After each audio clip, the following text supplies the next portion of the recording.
Ito ang langgonisa ng Bicol. Maliliit lang siya pero sobrang sarap niya. Tapos malutong.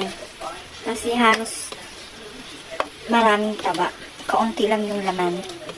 So, pagka pinrito siya, dapat talagang palutungin. Dahil yun ang masarap. Yung taba niya na malutong-lutong. At nako,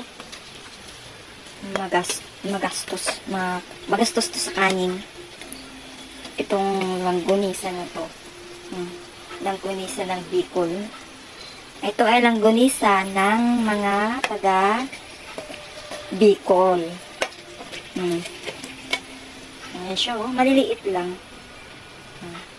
Ganyan lang siya kaliliit.